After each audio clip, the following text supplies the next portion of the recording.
यदि आपने कोई प्रॉपर्टी खरीदने के लिए कोई एग्रीमेंट तैयार करवाया है, आपने जो भी एग्रीमेंट तैयार किया है उसके हिसाब से जिस किसी पार्टी के साथ आपने एग्रीमेंट किया है वो पार्टी मुकर जाती है, तो ऐसी दशा में आपको क्या करना चाहिए।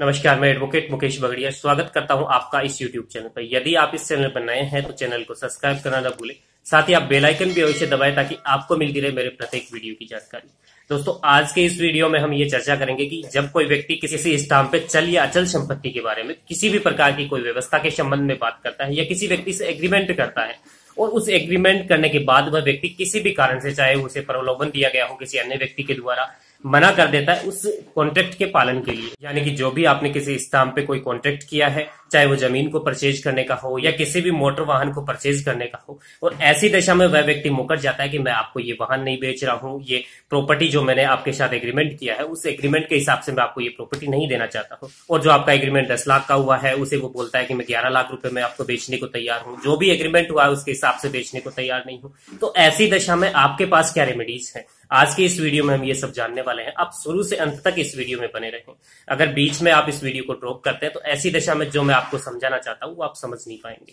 देखिए, सबसे पहले तो आप ये जान लें कि जब भी आप कोई प्रॉपर्टी परचेज करते हैं, चाहे ऐसी प्रॉपर्टी जंगम संपत्ति हो या फिर स्थावर संपत्ति हो। जंगम संपत्ति के अंतर्गत कोई वाहन हो गया या फिर कोई ऐसी चीज जिसे एक स्थान से दूसरे स्थान पर जनरली ट्रांसफर किया जा सकता है। जबकि जो स्थावर संपत्ति होती है उसमें भूमि हो गई या मकान हो गया, यानी प्लॉट वगैरह, ये सारी चीजें आती है। जब कोई व्यक्ति आपके साथ एग्रीमेंट करता है किसी भूमि को बेचने के लिए या किसी वाहन को बेचने के लिए, और ऐसे एग्रीमेंट करने के बाद वह उस एग्रीमेंट से इनकार करता है, यानी कि आपने जो भी एग्रीमेंट किया है, जो भी आपके बीच में शर्तें तय हुई है, उस शर्तों से वह व्यक्ति मुकर जाता है। और यदि आपका एग्रीमेंट किसी भूमि के संबंध में है तो देखिए, ऐसी दशा में आपके पास कई ऑप्शंस मौजूद है। आप कोर्ट के समक्ष जा सकते हैं, कोर्ट का रुख कर सकते हैं और कोर्ट में आप इस संबंध में सिविल वाद पेश कर सकते हैं। साथ ही आप इसके साथ साथ ऑर्डर 39 रूल 1 और 2 के तहत भी व्यादेश या इंजेक्शन के लिए भी एप्लीकेशन लगा सकते हैं। आप जब भी कोर्ट में जाते हैं तो एक स्पेसिफिक रिलीफ एक्ट यानी विनिर्दिष्ट अनुतोष अधिनियम बना हुआ है। उस एक्ट में यही प्रोविजन किए गए हैं कि यदि कोई व्यक्ति आपके साथ कोई कॉन्ट्रैक्ट करता है और वह व्यक्ति भविष्य में उस कॉन्ट्रैक्ट की पालना नहीं करता है तो ऐसी दशा में आप कोर्ट में जा सकते हैं स्पेसिफिक रिलीफ एक्ट के तहत, और उस व्यक्ति को उस कार्य को करने के लिए, जो भी आपके बीच में एग्रीमेंट हुआ है, जो भी आपके बीच में कॉन्ट्रैक्ट हुआ है, संविदा हुई है, उसके पालन के लिए कोर्ट से उस व्यक्ति को बाउंड करवा सकते हैं, बाध्य किया जा सकता है। लेकिन आप इसके साथ साथ आप ये भी जान ले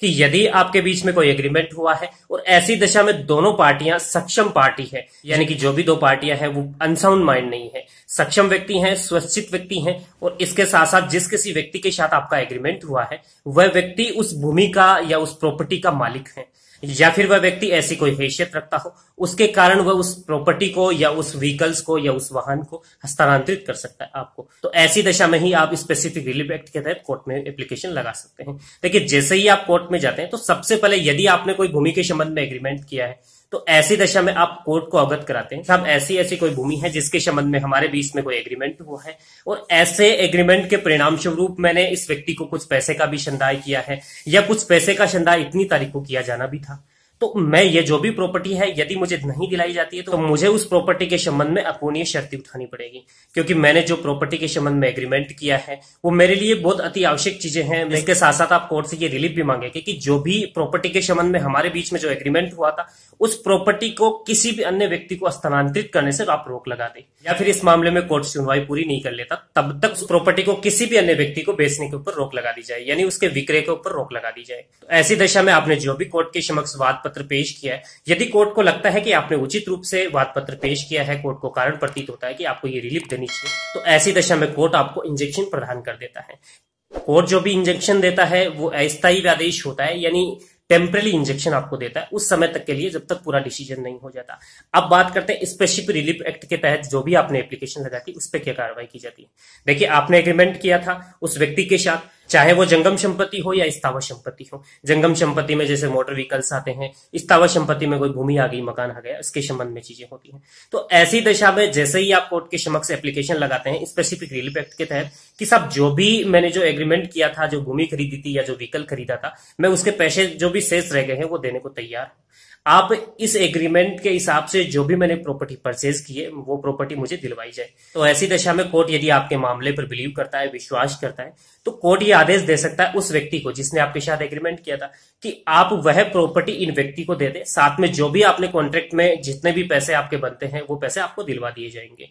कोर्ट उस व्यक्ति को इस कार्य के लिए बाउंड कर सकता है। उस व्यक्ति का यह कर्तव्य है जिसने आपके साथ एग्रीमेंट किया है कि वह व्यक्ति आपको वह प्रॉपर्टी स्थानांतरित करे। यदि नहीं करता, आप कोर्ट में आ जाते हैं। कोर्ट में आने के बाद स्पेसिफिक रिलीफ एक्ट के तहत आपको वह प्रॉपर्टी दिलवाई जा सकती है। साथ ही कई ऐसे कारण भी हैं जिनके तहत प्रॉपर्टी आपको नहीं दिलवाई जा सकती है। जिन कारणों में यदि आपने कोई एग्रीमेंट किसी अवैध के साथ किया है या फिर कोई ऐसा व्यक्ति था जिसके साथ आपने कोई एग्रीमेंट किया है, वह व्यक्ति स्वस्थित नहीं था, तो ऐसी दशा में कोर्ट आपकी संविदा की पालना नहीं करवा सकता। विनिर्दिष्ट पालन के लिए यानी स्पेसिफिक रिलीफ में आप तभी जा सकते हैं जब आपने जो भी एग्रीमेंट किया है वो एग्रीमेंट सही हो, सही व्यक्तियों के बीच में किया हो, कोई भी व्यक्ति माइनर नहीं हो, यानी जो व्यक्ति आपको प्रॉपर्टी दे रहा है वो व्यक्ति माइनर नहीं हो,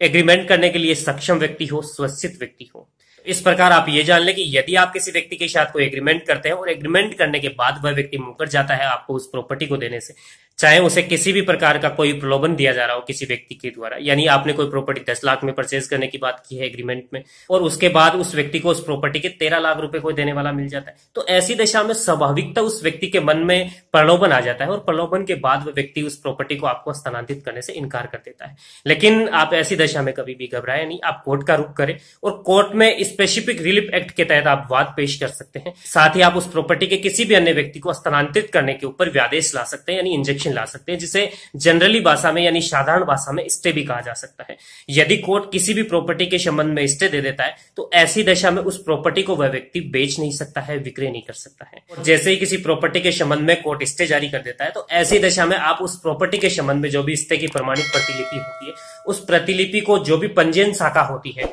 जिसमें किसी भी प्रॉपर्टी के संबंध में रजिस्ट्रेशन किया जाता है, वो प्रॉपर्टी उस एरिया में स्थित है, तो ऐसी दशा में उस कार्यालय में आप प्रेषित कर दें। उस प्रॉपर्टी के रजिस्ट्रेशन के जो भी डॉक्यूमेंट है उनमें ये चढ़ा दिया जाता है, उनमें ये प्रस्तांकन कर दिया जाता है कि इस प्रॉपर्टी के संबंध में स्टे चल रहा है। तो ऐसी दशा में वह व्यक्ति यानी जो भूमि का स्वामी है जिसने आपके साथ एग्रीमेंट किया है, वो उस प्रॉपर्टी को किसी भी हालात में विक्रय नहीं कर पाएगा। और जैसे ही स्पेसिफिक रिलीफ एक्ट के तहत आपने वाद पत्र पेश किया था, कोर्ट उस मामले में सुनने के बाद आपके पक्ष में डिसीजन देता है, तो ऐसी दशा में पहले से ही उस प्रॉपर्टी पर व्यादेश चल रहा था, उस प्रॉपर्टी को कहीं अन्यथा स्थानांतरित नहीं किया गया था, कोर्ट उस व्यक्ति को यह बाउंड करेगा कि वह व्यक्ति प्रॉपर्टी आपको स्थानांतरित कर दे। और आप ये तो जानते हैं कि कोर्ट के आदेश की पालना करना हर व्यक्ति की जिम्मेदारी है। यदि कोई व्यक्ति कोर्ट के आदेश की पालना नहीं करता तो ऐसी दशा में कोर्ट उस पर कोर्ट ऑफ कंटेम्प्ट की कार्रवाई भी कर सकती है, यानी कि कोर्ट अवमानना की कार्रवाई भी उस व्यक्ति पर कर सकती है। तो यदि आपने कोई भी एग्रीमेंट किया है तो ऐसी दशा में जो भी प्रक्रिया मैंने बताई है आप उस प्रक्रिया को फॉलो कर सकते हैं। और आप ये जान लें कि यदि आपने कोई कॉन्ट्रैक्ट किया है तो ऐसी दशा में कोर्ट आपके मामले में सुनवाई करने के बाद, साक्ष्य लेने के बाद